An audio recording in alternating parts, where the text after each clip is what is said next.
Darf ich das? Was war dein größter Patzer auf der Bühne? Jetzt in diesem Jahr oder allgemein? Sind ja mehrere.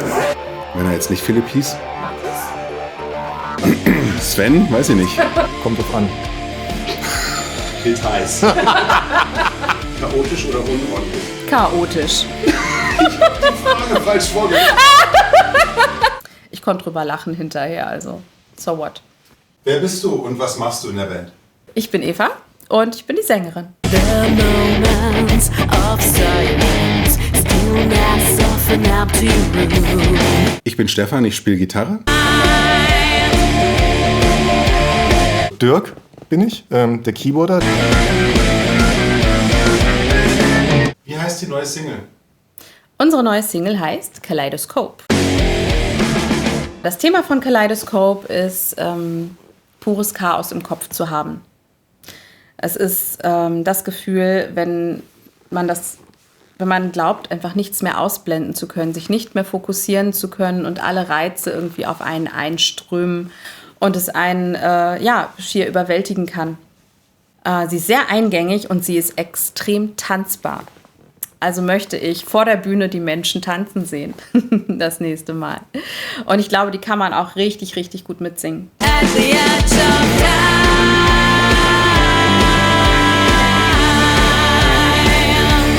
me to find.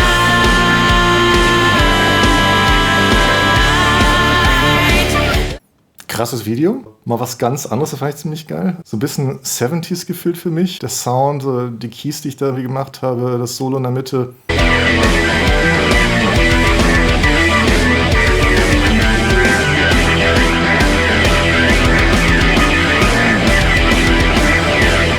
Also ist mal was anderes, würde ich sagen, als wir sonst bei MSC auftreten. Ich freue mich sehr über diesen Song, weil der lange gebraucht hat, um das zu werden, was er jetzt ist. Also nicht, dass wir jahrelang daran rumgeschraubt hätten, aber der war lange so halbfertig und ist einfach gut gereift. Und dann haben wir ihn jetzt sozusagen wiedergefunden und mochten ihn und haben ihn fertig gemacht. Und da ist nochmal ganz viel dazu gekommen. Viel Spaß damit also.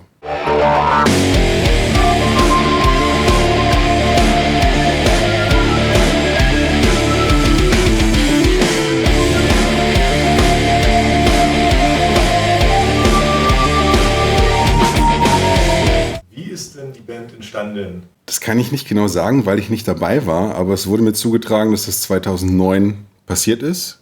Also die Band gegründet, ganz ursprünglich mal waren das Pablo und ich sozusagen als diejenigen, die noch da sind. Mit Pablo mache ich ja schon seit der Windelzeit gefühlt Musik, also länger als ich denken kann zumindest. Du, da gibt es ein paar Hannoveraner, die suchen eine Sängerin für ihre Band, Richtung Metal. Und da kannst du dich ja mal bewerben. Ich war nämlich zu dem Zeitpunkt auf der Suche. Und dann habe ich die Jungs angeschrieben und bin eingeladen worden. Und ich habe alle Bewerber in die Flucht geschlagen. Nein, so viel gab es gar nicht.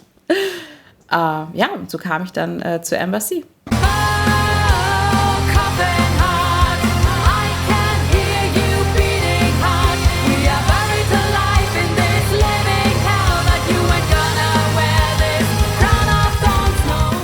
Ursprünglich haben wir in einer anderen Band mal Musik gemacht. Jetzt haben wir dann sozusagen uns irgendwann musikalisch ein bisschen weiterentwickeln wollen oder andere Dinge machen wollen.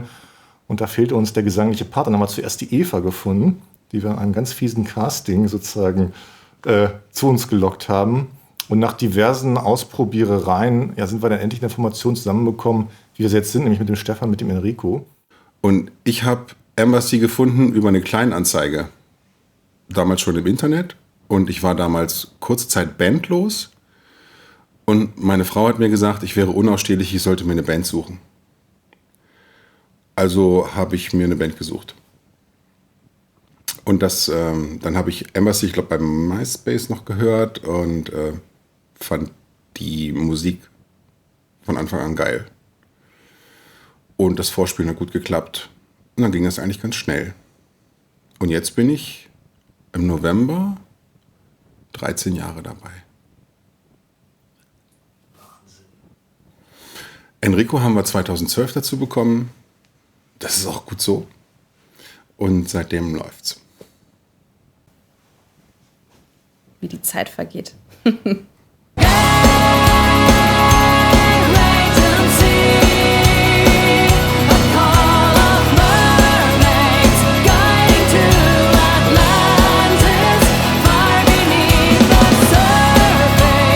Was oder wer hat dich zu deinem Instrument oder zum Musikmachen bewegt oder gebracht?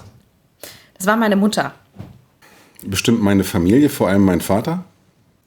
Also sicherlich meine Eltern irgendwie. So ganz zu Anfang bin ich ja wie ganz, ganz viele arme, unschuldige Kinder in so eine Flötenklasse reingeraten. Der hat mir viel Rockmusik einfach sozusagen mit in die Wiege gelegt. Und das habe ich begeistert aufgenommen. Meine Mutter hat, glaube ich, schon seit ich auf der Welt bin, also sie ist sehr musikalisch und hat schon Gesangsunterricht genommen, als ich noch ganz klein war, und ich bin dann öfter mal mit. Und irgendwann habe ich dann gesagt, hey, ich will das auch versuchen.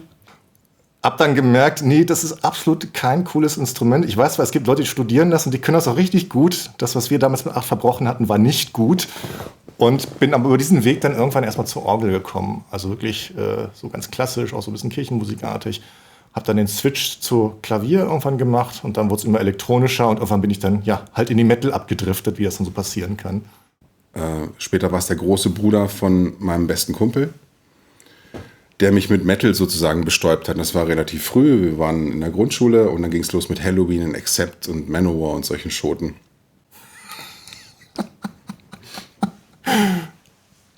Und dann habe ich bei einer Sopranistin gelernt, ich glaube, als ich 10 Jahre alt war. 9 oder 10 habe ich angefangen. Und es war eines der wenigen Dinge, die mich gefesselt haben und die ich dann auch durchgezogen habe bis heute. Ich brauchte als Kind ein Hobby und habe vieles probiert. Tennis, Judo, Schützenverein. Und dann war ich irgendwann so 13 und meine Eltern haben gesagt, das nächste Hobby musst du dir selber finanzieren, und zwar von deinem Konfirmationsgeld. Und das war dann eine Gitarre. Und das hat geklappt, aber es musste ja auch klappen, weil das war ja mein eigenes Geld. Ich habe dann auch meine berufliche Laufbahn der Stimme gewidmet, indem ich dann Atemsprech- und Stimmlehrerin geworden bin, Stimmtherapien mache und der Gesang und die Stimme, der Ausdruck einfach immer auch ein Teil beruflich von mir ist. Und ich kann es mir gar nicht ohne vorstellen. You are the ones. Down, down, divine. You keep our fire burning brighter, shining through the darkness. Hast du eine Lieblingsband oder Lieblingsmusik? Kann ich ehrlicherweise gar nicht genau sagen. Metallica. Zunächst Eine Lieblingsband habe ich. Johnny Cash. Die gibt es leider nicht mehr. Manowar liebe ich. Rammstein. Children of Bodom ist meine Band, mit der ich viel erlebt habe, mit deren Musik ich viel erlebt habe und die ich fürchterlich vermisse, muss ich sagen. Bin aber sehr, sehr dankbar für die Zeit, in der sie musikalisch mich mit begleitet haben. Danzig, Nine Inch Nails, Paradise Lost. Das ist ja nun von bis von Filmkompositionen, von Elektro, dann Lakaien, Schiller beispielsweise, aber auch wirklich die alten Haudegen, Blind Guardian und was es dann noch so an neuen Künstlern gibt. Lea, die ich jetzt vor ein paar Jahren für mich entdeckt habe, eine kanadische Künstlerin, die mich total geflasht hat, seit langem mal wieder. Und ansonsten stehe ich aber auch eigentlich auf fast alle Arten von Musik. Man könnte jetzt nur Schlager ausnehmen, würde ich sagen. 2, 3 Hip-Hop-Bands. Das ist jetzt nicht so mein Ding. 21 Pilots. Blutengel zum Beispiel mag ich auch. Oder Enomine, falls es noch jemand kennt. Ich fühle mich, glaube ich, am meisten zu Hause im Metal Hauptsächlich Metal. und Rock. Also alles dabei. Von daher, es gibt aber nicht die Lieblingsband. Ich habe mal ganz lange hier online Multi-Massive online, ich habe WoW gespielt. Und jetzt ist es raus. Ich weiß nicht mal, wie viel meine Playzeit ist. Also eine ganze Menge. Auf jeden Fall habe ich da auch viel Enomine gehört und sowas. Und einfach auch Internetradio, das war damals modern. Und da kam das irgendwie oft. Caught in the middle of 105. The night was heavy and the air was alive, and she couldn't find how to push through. Was Was machst du, wenn du nicht Musik machst? Oh, Vieles. viel. Meine Family natürlich. Ich bin Mama. Familie, Das heißt, ich mache eigentlich fast alles. viel Zeit mit meinem Sohn, Sport, solange es meine Zeit erlaubt. Sport mache ich gerne. verreisen mit der Familie, Bin gerne draußen unterwegs. Urlaub machen. Ich habe einen Hund. Und irgendwie ist die Zeit neben Arbeit dann auch schon weg. Dann mache ich wahnsinnig gerne Yoga. Und ich male. Ich arbeite als Ingenieur, da verreise ich auch manchmal. Der Tag ist dann irgendwie nur 24 Stunden. Ich betreibe ein Plattenlabel, ein kleines, bisschen Audio-Engineering, Alles Mögliche, was so kreativ ist. Viel mehr geht da schon fast gar nicht. ab und zu auch mal ausruhen. Hast du einen Embassy-Lieblingssong? Uah. Ich mag Wild Hearted sehr, sehr gern. Also Wild Hearted, weil es einfach irgendwie so den Ursprung für mich markiert und einfach so weit, so sphärisch ist. Weil der, glaube ich, mein inneres Seelenleben ziemlich gut beschreibt.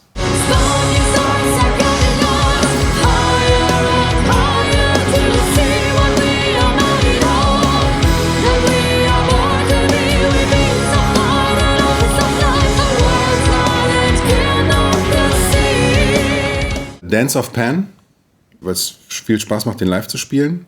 Coole Melodien drin. Das Ding ist einfach so geil live zu spielen, das macht so viel Laune.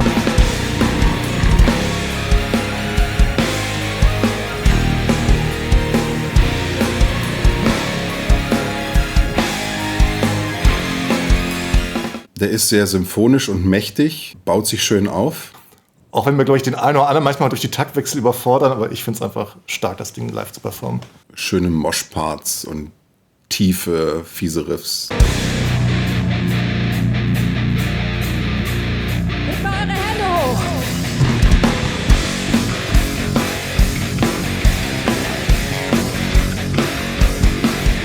Ihr habt noch mehr Hände. Hannover, lasst was sehen.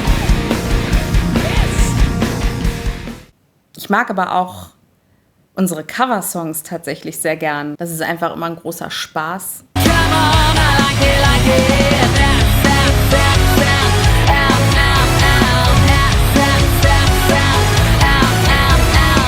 Carried away by a moonlight shadow. Carried away by a moonlight shadow. Eva, was war dein Embassy-Highlight in 2023? Der Videodreh an den Externsteinen. Das war für mich ein absolutes Highlight, weil das einer der kraftvollsten und schönsten Orte in Deutschland ist, an denen ich jemals sein durfte und ich eine ganz starke Verbindung irgendwie dahin habe. Und schon immer so gedacht habe, da will ich mal ein Video drehen. Und dann habe ich die Jungs rumgekriegt dieses Jahr. Hat geklappt, hat mehrere Anläufe gebraucht, weil das Wetter einfach partout nicht mitspielen wollte. Und dann krieg ich mal 5 Leute, inklusive Gastgeber und so weiter, unter einen Hut, krieg mal eine Drehgenehmigung für die Externsteine. Ich glaube, wir haben echt was richtig, richtig Schönes draus gemacht. Meet me by the fire. Hold me near the fire. Fall into my arms.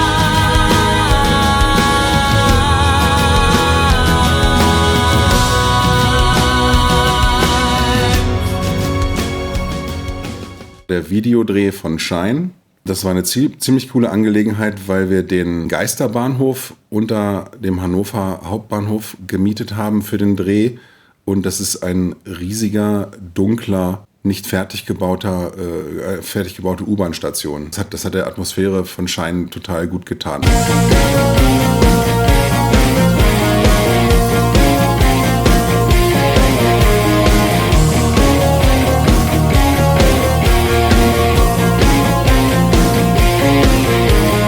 Das war auch ein cooles Erlebnis. Ab und zu hat man halt gehört, wie die Züge in entfernten Tunneln langrauschen. Und es war wie ein unheimlicher Ort, ein bisschen unwirklich. Ja, wie in so einer Endzeit, wie unter Tage in einem Bunker.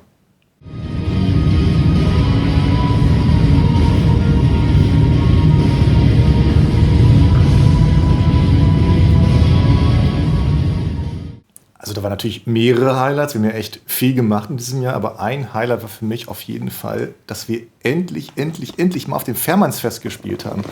Und ich glaube, wir wurden schon mal gefragt vom Fährmannsfest. Einmal konnten wir nicht, einmal was bei denen nicht. Ich weiß gar nicht mehr, wie oft wir uns da im Kreis gedreht haben. Und jetzt endlich 2023 haben wir es geschafft. Und wir hatten auch noch so mega Glück. Wir hatten noch halbwegs gutes Wetter. Am Tag danach wurde das Festival leider unterbrochen, abgesagt, weil es einfach zu stark geregnet hat. Wir hatten einfach ein geiles Publikum, geilen Sound. Es hat mega viel Spaß gemacht. Und danke nochmal an Willi, dass du uns da so geil unterstützt hast und den mega Sound für uns gemacht hast.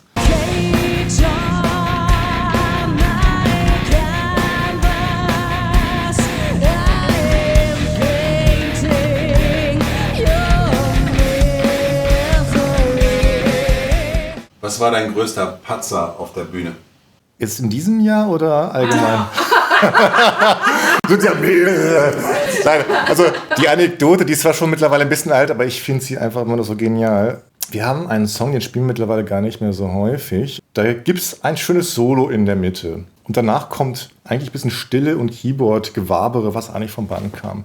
Das Blöde ist, bei dem Song hat live irgendwann unser Schlagzeuger total den Einsatz verpasst. Und war komplett neben dem Klick. Deswegen habe ich das Playback im Hintergrund ausgemacht. Das hatte leider zur Folge, dass nach meinem Solo auf einmal 15 Sekunden nichts war. Stille.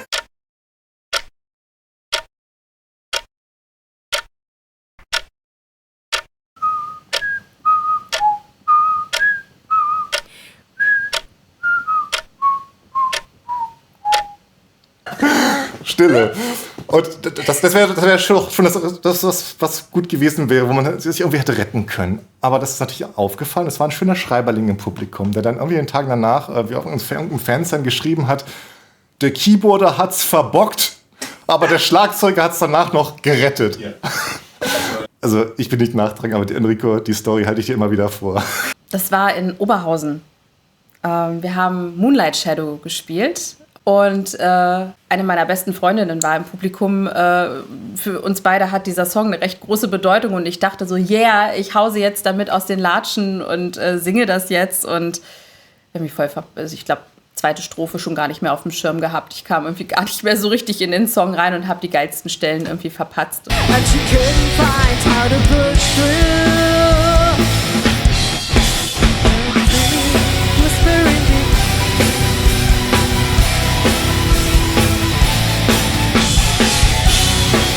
Ich konnte drüber lachen hinterher, also so what? Passiert. Mir ist im Prinzip eine Gitarre kaputt gegangen. Also, und eine, die ich schon seit über 22 Jahren mit mir rumschleppe, die schon geflogen ist und auf dem Boden gelandet und was weiß ich. Ich weiß nicht, wer das von euch macht. Die Gitarristen, wenn ihr 3, 4 Gitarren oder so mitnehmt, spielt ihr die alle vorher nochmal an, holt ihr die alle nochmal aus dem Koffer raus. Ich hatte es nicht gemacht und es ist tatsächlich auch eine, auf der ich viel spielen muss. Und die andere Hauptgitarre ist leider mit Floyd Rose. Also mein Tipp ist, wenn ihr keinen Floyd Rose braucht, dann holt euch auch keine Gitarre mit Floyd Rose. Jedenfalls hat die auf einmal keinen richtigen Ton mehr von sich gegeben und hat nur noch gefiebt. Und da hat mir der Gitarrist von Dark Lightning in Wolfenbüttel geholfen. Der war so nett, hat mir eine Gitarre geliehen. Für den ganzen Gig. Also vielen Dank nochmal. Ich habe deinen Namen gerade nicht auf der Pfanne, aber ich habe dich immer in meinem Herzen. Hieß er nicht Philipp? Wenn er jetzt nicht Philipp hieß? Markus? Sven? Weiß ich nicht. Hannes? Wir finden es heraus und dann schneiden wir das hier rein. Ja. Maurice? Nein. Maurice. Auf welcher Bühne möchtest du mal spielen mit Embassy? Ich will wieder nach Wacken. Wacken war so geil. Mera Luna war auch natürlich super mega schön. Aber Wacken ist irgendwie so das Mekka für Metal. Also, wenn ich die Wahl hätte, dann Wacken. Mera Luna wäre schon gut. Mera Luna wäre cool. Ich glaube, da würden wir sehr, sehr gut hinpassen. Aber ich würde auch wahnsinnig gerne mal auf dem Rock Hard Festival spielen, auf dieser Amphitheaterbühne. Da durfte ich nun auf der anderen Seite schon mal sitzen und habe da richtig geile Konzerte von Opeth und wie heißen die mit dem Trampolin auf der Bühne? Dragon Force! Genau, Dragon Force habe ich mir da angeguckt. Okay, war total witzig und die Bühne ist einfach der Knaller. Da würde ich wahnsinnig gerne mal spielen. Was bringt dich auf die Palme? Mangelnde Kommunikation und Menschen, für die Empathie ein Fremdwort ist. Da bin ich gerade auch im Rahmen jetzt der Band irgendwie dieses Jahr, also keinem aus der Band natürlich, aber sind wir einigen Menschen begegnet, wo ich manchmal dachte, was für ein Film geht in deinem Kopf ab? Aber Gott sei Dank, muss ich sagen, sind die meisten Menschen, die uns umgeben, mit Empathie grundsätzlich ausgestattet. Und ich glaube, das ist sehr wichtig. Unzuverlässigkeit. Also wenn ich Leuten hinterherlatschen muss oder die einfach nicht kommen oder man spricht sich ab und das funktioniert dann nicht. Und da ist es auch egal, ob Musik, Beruf, privat, das regt mich tierisch auf. Jeder kann man was nicht hinkriegen, aber ich muss mich auf Menschen verlassen können. Wenn Leute nicht mitdenken. Leute, die nur sich sehen, die nicht mal links und rechts auch ein bisschen gucken, was gerade passiert und sehr, sehr ich-bezogen sind und einfach kein Gespür für ihre Umwelt oder ihre Mitmenschen haben. Das macht mich manchmal wütend, bringt mich auf die Palme, aber ich arbeite auch daran. Wenn du mit jemandem aus der Band die Rollen tauschen dürftest, hinter welches Instrument würdest du dich stellen? Ich würde mit Eva tauschen, weil ich kann einfach nicht so gut singen und Eva kann so geil singen und ich will das auch mal vorne stehen und so richtig geil singen können. Und ich sag mal so, Gitarre spiele ich ja bei unserem Unplugged, von der tausche ich ja eh ständig die Rollen zwischen Keyboard und Gitarre. Und auf Sachen hauen und Bass ist so. Jeder in dieser Band kann Gitarre spielen. Mit einer Ausnahme, das bin ich. Und das ärgert mich tatsächlich tierisch. Ich würde so gerne einfach mal mit Gitarre spielen. Das kann ich leider nicht. Wenn ich es mir aussuchen könnte, dann würde ich tatsächlich gerne Gitarristin sein. Wenn du mit einem Bandmitglied das Instrument tauschen dürftest. Enrico. Nicht, dass ich das kann, aber ich finde Schlagzeug geil. Wir machen jetzt eine Schnellfragerunde. Immer das eine oder das andere sagen. Ja, Nichts dazu? habe ich verstanden. Okay, nicht nachdenken. Mach ich nie. Hund oder Katze? Hund. Katze. Katze. Schokolade oder Gummibärchen? Schokolade. Schoki. Rucksack oder Koffer? Rucksack. Der Rucksack. Rucksack. Tee oder Kaffee? Tee. Kaffee. Kaffee. Singen oder tanzen? Beides. Singen natürlich. Kann beides nicht. Tanzen. Singen. Bier oder Wein? Wein. Bier. Bierchen bitte. Buch oder Hörbuch? Hörbuch. Buch, definitiv Buch. Hörbuch passt besser in den Alltag. Feiern oder chillen? Chillen. Feiern mit Tendenz zu chillen ändert sich über die Jahrzehnte. Bin alt geworden, doch eher chillen. Weihnachten oder Ostern? Weihnachten. Sommer oder Winter? Sommer. Geld oder Liebe? Liebe. Liebe. Wer sagt denn hier Geld? Also Liebe natürlich. Punkte oder Streifen?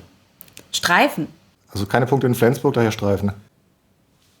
Schwarz. Nichts. Nicht Streifen. Berge oder Meer?